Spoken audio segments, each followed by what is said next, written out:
नमस्कार, good morning. आप देख रहे हैं इंडिया वॉइस और मैं हूं आपके साथ प्रिया मिश्रा। बुलेटिन की शुरुआत करेंगे, लेकिन सबसे पहले बात कर लेते हैं इस वक्त की बड़ी खबर से। जम्मू कश्मीर में दूसरे चरण का मतदान जारी।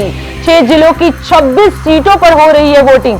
बता दें, चुनावी रण में कई दिग्गज जो हैं वो ताल ठोक रहे हैं। वहीं 2 सीटों से मैदान में उमर अब्दुल्ला, गोदरबल और बीरवाह से चुनाव लड़ रहे हैं। वहीं चुनावी रण में जेकेपीसीसी अध्यक्ष तारिक अहमद भी हैं।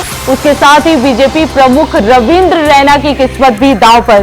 तो आज सुबह 7 बजे से ही जम्मू कश्मीर में मतदान जारी है। कई दिग्गज नेताओं का जो साख है वो भी किस्मत बनी हुई है। इसके साथ ही कई नेताओं के भी नाम सामने आ रहे हैं। आपको बता दें कि वहीं उमर अब्दुल्ला जो है वो 2 सीटों पर चुनाव लड़ रहे हैं।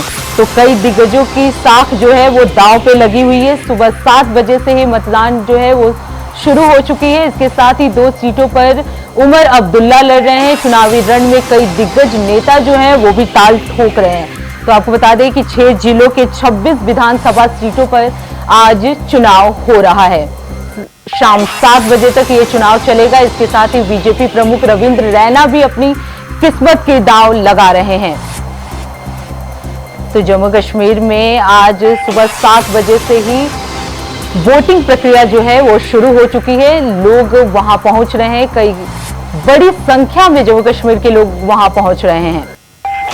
इसके साथ ही चुनावी रण में जेकेपीसीसी अध्यक्ष तारिक अहमद का भी नाम सामने आ रहा है। आपको बता दें, बीजेपी प्रमुख रविंद्र रैना की भी किस्मत जो है वो दांव पर लगी हुई है। वहीं इसमें 3 नेता जो प्रमुख हैं उसमें सबसे पहला नाम उमर अब्दुल्ला का है। इसके साथ ही बीजेपी प्रमुख रविंद्र रैना है और तीसरा जो नाम है वो है तारिक अहमद कराकी। तो आज जम्मू कश्मीर के संभाग में चुनावी प्रक्रिया शुरू हो चुकी है। सुबह 7 बजे से वोटिंग प्रक्रिया शुरू हो गई है। वहीं शाम 7 बजे तक ये प्रक्रिया चलेगा।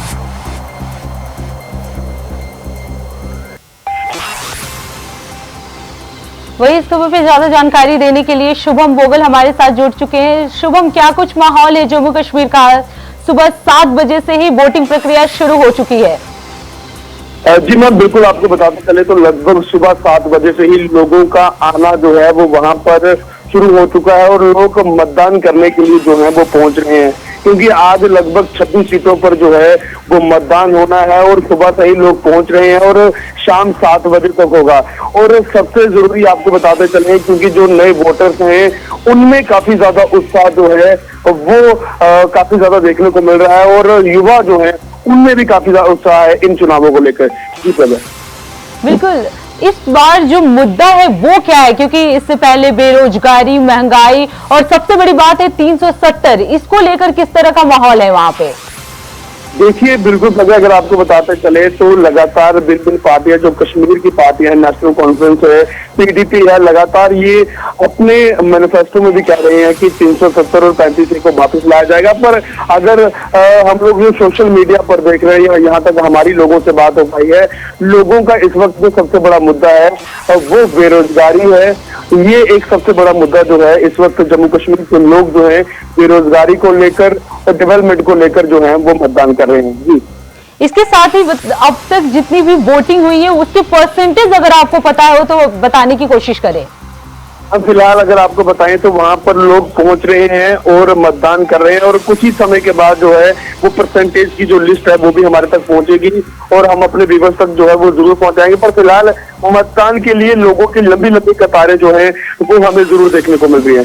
जी बिल्कुल, और कितनी संख्या में लोग वहां पहुंच रहे हैं? क्योंकि जम्मू कश्मीर में इतने लंबे समय बाद चुनाव हो रहा है, विधानसभा का चुनाव है, कई दिग्गज जो है वो अपना साख जो है वो दांव पे लगा रहे हैं। तो किस तरह का माहौल अभी जम्मू कश्मीर में देखने को मिल रहा है?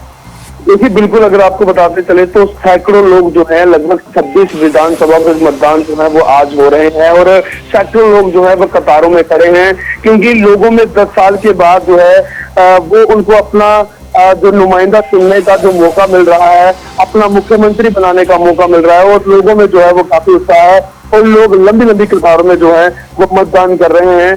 और बार बार कहा जाता था कि कश्मीर से जो है वो मतदान कम होगा, पर इस बार अगर हम देखें तो लोग जो है वो काफी उत्साहित होकर जो है तो वो अपने घरों से बाहर निकल रहे हैं और मतदान कर रहे हैं। जी बिल्कुल शुभम, इससे पहले भी पहला चरण का मतदान हो चुका है, उसके बाद आज दूसरा चरण है, दोनों में कितने डिफरेंसेस देखने को मिल रहे हैं?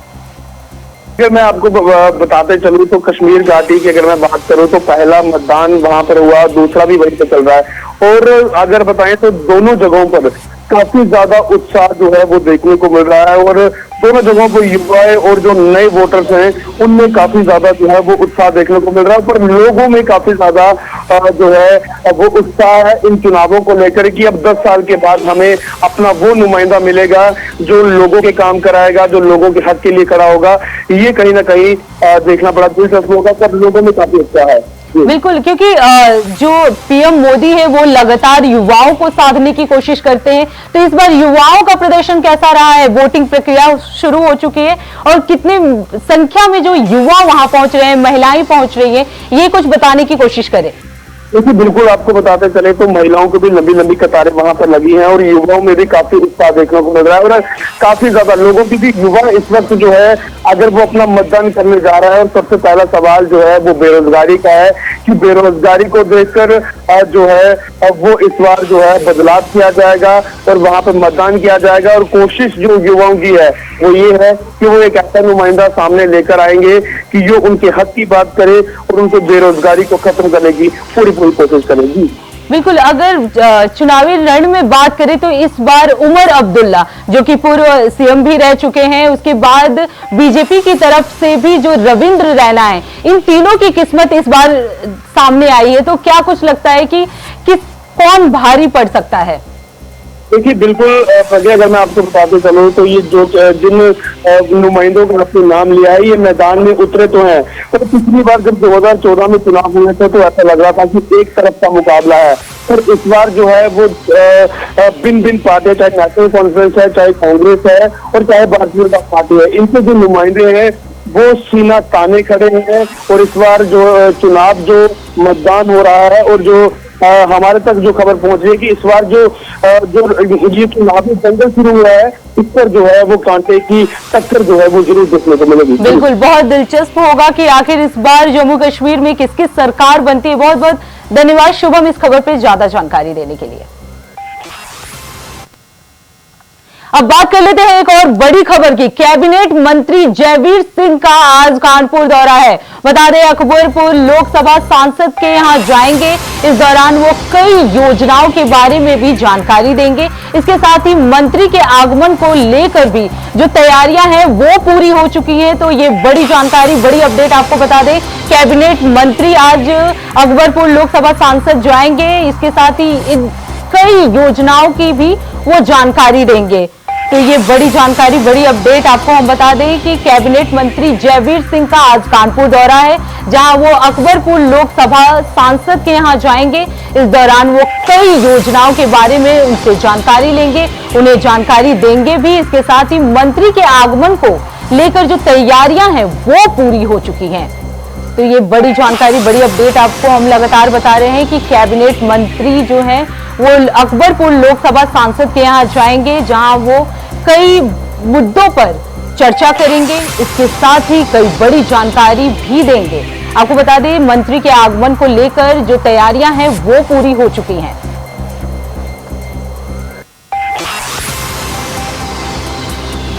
तो कैबिनेट मंत्री जयवीर सिंह का आज कानपुर दौरा है, जहां वो अकबरपुर लोकसभा सांसद के यहां जाएंगे, उनसे मुलाकात करेंगे कि कई अहम मुद्दों पर वो चर्चा भी करेंगे। इसके साथ ही जो भी चुनाव से रिलेटेड जानकारी होगी उससे साझा करेंगे। आपको बता दें कि मंत्री के आगमन को लेकर भी तैयारियां जो हैं वो पूरी हो चुकी हैं। तो कैबिनेट मंत्री जयवीर सिंह का आज कानपुर दौरा है, जहां वो अकबरपुर के सांसद के यहां जाएंगे। इस दौरान कई योजनाओं, कई अहम मुद्दों पर वो चर्चा भी करेंगे। इसके साथ ही मंत्री के आगमन को लेकर जो तैयारियां हैं वो पूरी हो चुकी हैं। तो कैबिनेट मंत्री जयवीर सिंह का आज कानपुर दौरा है, जहां वो अकबरपुर के सांसद से मुलाकात करेंगे। कई अहम मुद्दों पर चर्चा करेंगे। जिन जिन मुद्दों पर चर्चा करेंगे उसे लेकर एक कैबिनेट की मीटिंग भी कर सकते हैं वो। इसके साथ ही मंत्री के आगमन को लेकर जो तैयारियां हैं वो पूरी हो चुकी हैं।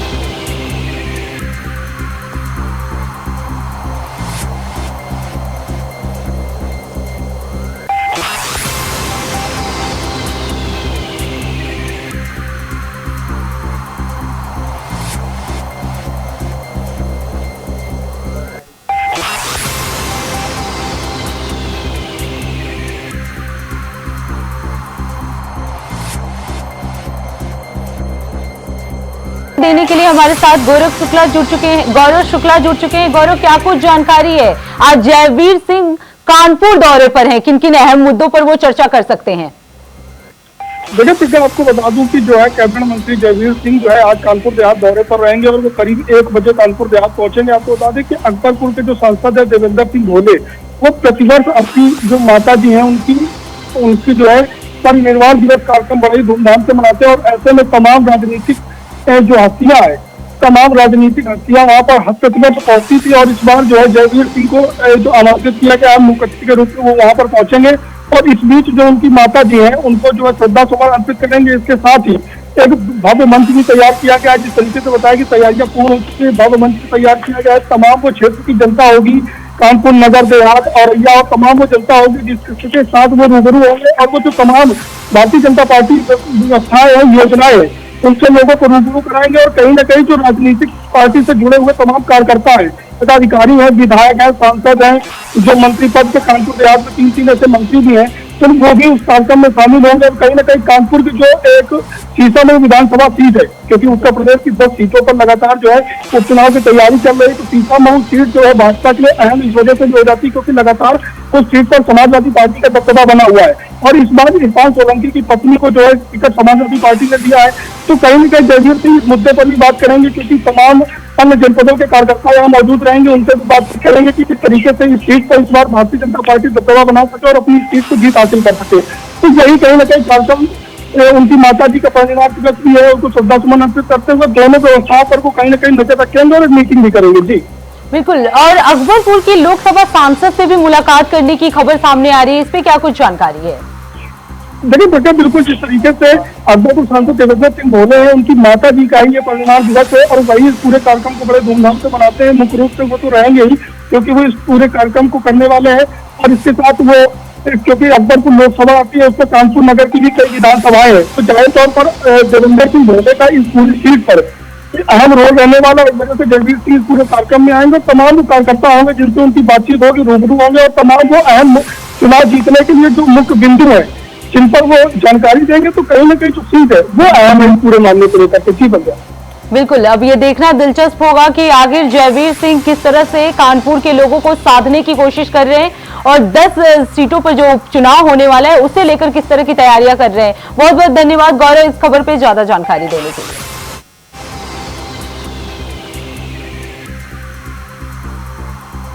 तो आज जयवीर सिंह का कानपुर दौरा है जहां वो कई अहम मुद्दों पर चर्चा कर सकते हैं। इसके साथ ही वो अपनी माता को श्रद्धांजलि भी देंगे, इसके साथ जनसभा को भी संबोधित कर सकते हैं। आपको बता दें कि अकबरपुर के लोकसभा सांसद से भी वो मुलाकात करेंगे। इस दौरान कई योजनाओं के बारे में भी जानकारी देंगे।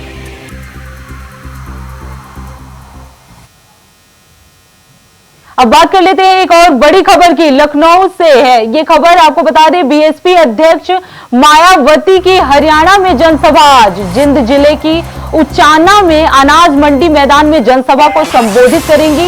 इसके साथ ही हरियाणा चुनाव में इनेलो पार्टी से बीएसपी का ये गठबंधन है। तो आपको बड़ी जानकारी, बड़ी अपडेट दे दें कि आज मायावती का हरियाणा दौरा होने वाला है जिसमें हरियाणा चुनाव में उन्होंने इनेलो पार्टी से गठबंधन भी किया था। इसके साथ ही अनाज मंडी मैदान में वो जनसभा को संबोधित करेंगी।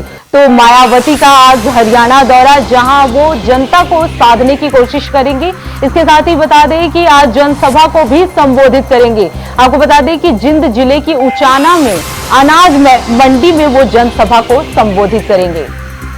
वहीं हरियाणा चुनाव को लेकर इनेलो के साथ बीएसपी का जो है वो गठबंधन है जिसको लेकर आज वो प्रचार प्रसार कर सकती हैं।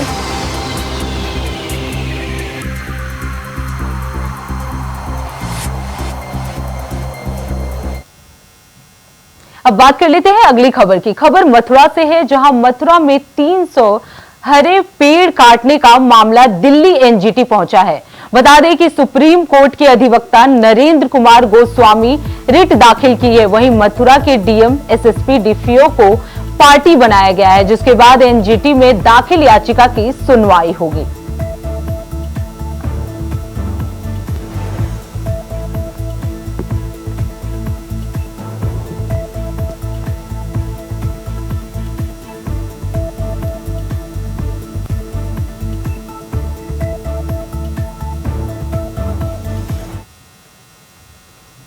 बात कर लेते हैं अगली खबर की। मंत्री दानिश आजाद अंसारी ने वक्फ का दुरुपयोग करने वालों पर अपनी प्रतिक्रिया दी है। मंत्री दानिश आजाद अंसारी ने वक्फ की संपत्तियों का दुरुपयोग करने वालों के खिलाफ एक कड़ी प्रतिक्रिया जाहिर की है। उनका मानना है कि इन सभी समस्याओं को देखते हुए वक्फ संशोधन बिल लागू किया जाना जरूरी है। दरअसल प्रदेश के साथ जनपद आगरा की जनता वक्फ मुतालियों से लगातार आय का हिसाब मांग रही है, लेकिन मुताबिली जनता को ठेंगा दिखाकर उनके सवालों को दरकिनारे कर रहे हैं। काफी लंबे समय से ये प्रथा चली आ रही है, लेकिन सरकार के हस्तक्षेप के बाद मुताबियों की नींद भी हराम हो गई। वहीं योगी सरकार के डर से मुताबिली थर-थर कांप भी रहे हैं। देखिए, वक्फ संशोधन अधिनियम 2024 जो हमारी केंद्र सरकार ने लाया है, निश्चित तौर पे मुस्लिम समाज के सकारात्मक सुधार के लिए बहुत आवश्यक कदम है, जिससे आम मुसलमानों को, गरीब पिछड़े मुसलमानों को, जो हमारी मुस्लिम बहनें हैं, उनको लाभ मिलेगा। वक्फ बोर्ड में सहभागिता मुस्लिम महिलाओं की बढ़े, पिछड़े पासमानदा मुसलमानों की बढ़े, ये अधिनियम इसको सुनिश्चित करेगा। वक्फ का जो नेचर है कि वो मुस्लिम समाज के डेवलपमेंट के लिए इस्तेमाल होना चाहिए, ये इस डेवलपमेंट को और मजबूत करने का काम करेगा और आगे बढ़ाने का काम करेगा। मुस्लिम समाज के वक्फ की जो संपत्तियां हैं, वहाँ पे स्कूल, कॉलेज, हॉस्पिटल, ये सब चीज़ें खुलनी चाहिए। इन चीज़ों को और बल देने का काम करेगा।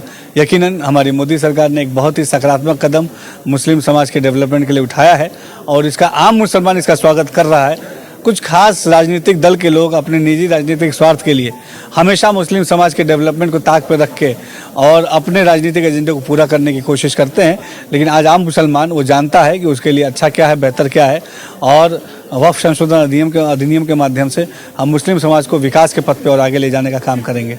उत्तर प्रदेश सरकार के अल्पसंख्यक वक्फ मामलों के राज्य मंत्री दानिश आजाद अली ने वक्फ संशोधन बिल को लेकर अपनी प्रतिक्रिया दी है। आपको बता दें कि दानिश अली आजाद ने कहा कि जो आंतरिक मामले वक्फ को लेकर चल रहे हैं उस पर भी सरकार की निगाह है। वहीं आपको बता दें कि मंत्री के बयान से ये जाहिर होता है कि जो वक्फ के मुतवल्ली मनमानी कर रहे हैं, जनता को हिसाब नहीं दे रहे हैं, इस बिल को पास होने के बाद उन मुतवल्लियों के खिलाफ भी नकेल कसने का काम सरकार करेगी। वहीं आपको बता दें कि ताज नगरी आगरा में लगातार वक्फ के मुतवल्लियों के द्वारा जनता के बीच में काफ़ी आक्रोश है। जनता का साफ तौर से कहना है कि जब जो मुतवल्ली है वह जनता को हिसाब सार्वजनिक नहीं करते हैं, इसी को लेकर जनता का आक्रोश लगातार बढ़ता जा रहा है। वहीं वक्फ के मंत्री जो दानिश अली आजाद हैं, उनका साफ तौर से कहना है कि ये बिल पास होने के बाद ऐसे जो मुतवल्ली हैं, जो वक्फ पर काबिज हैं, उनके खिलाफ भी सरकार के द्वारा नकेल कसी जाएगी। अपने सहयोगी शोएब के साथ जीशान अहमद। अब बात कर लेते हैं अगली खबर की। खबर मैनपुरी से है, जहां दबंग ग्रामीणों ने विद्युत विभाग के लोगों के साथ जमकर मारपीट की है। बता दें कि विद्युत कनेक्शन चेक करने के लिए विद्युत विभाग की टीम गणेशपुर गांव पहुंची, जहां ग्रामीणों ने लाठी, डंडे और पत्थर से विभाग की टीम पर हमला किया। वहीं हमले का वीडियो सोशल मीडिया पर तेजी से वायरल हो रहा है।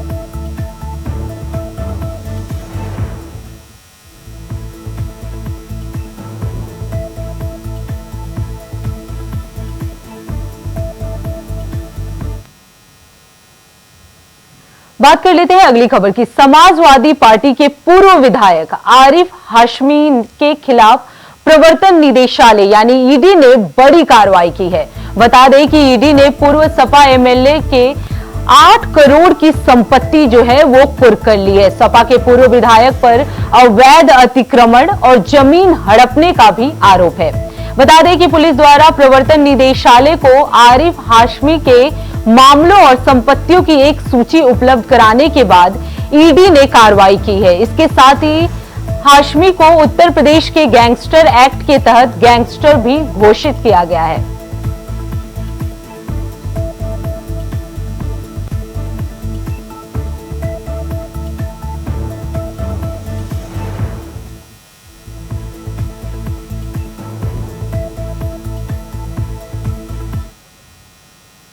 अब बात कर लेते हैं अगली खबर की। खबर अयोध्या से है, जहां भाजपा सरकार के खिलाफ सपा सांसद अवधेश प्रसाद ने धरना दिया है। बता दें कि मिल्कीपुर क्षेत्र के चौराहा नंबर 5 के पास अपने आवास पर अवधेश प्रसाद ने धरना दिया।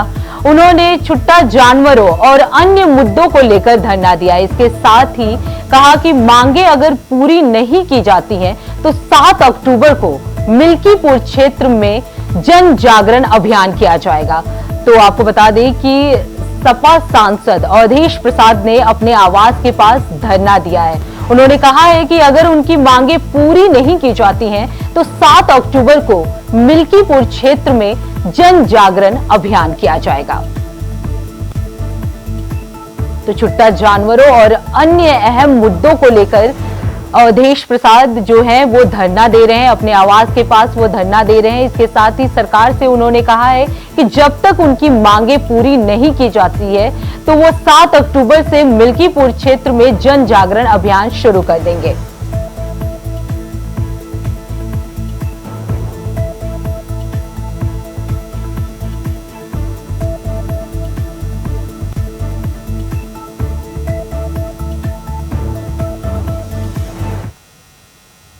खबर अमेठी से है, जहां तेज रफ्तार 2 ट्रकों की आमने सामने जोरदार टक्कर हो गई।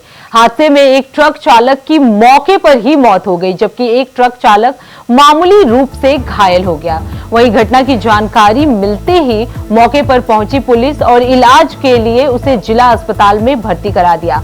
बता दें कि पुलिस अभी जांच पड़ताल में जुटी हुई है।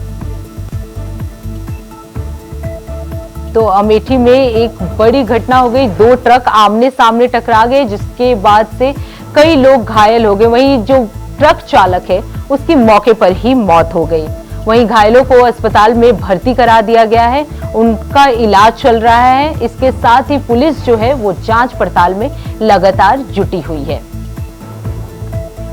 तो अमेठी में बड़ा हादसा हुआ जिसमें 2 लोगों की मौके पर ही मौत हो गई। वहीं कई लोग घायल हो गए हैं। घायलों को अस्पताल में भर्ती करा दिया गया है, जहां उनका इलाज चल रहा है। इसके साथ ही जो पुलिस है वो जांच पड़ताल में लगातार जुटी हुई है।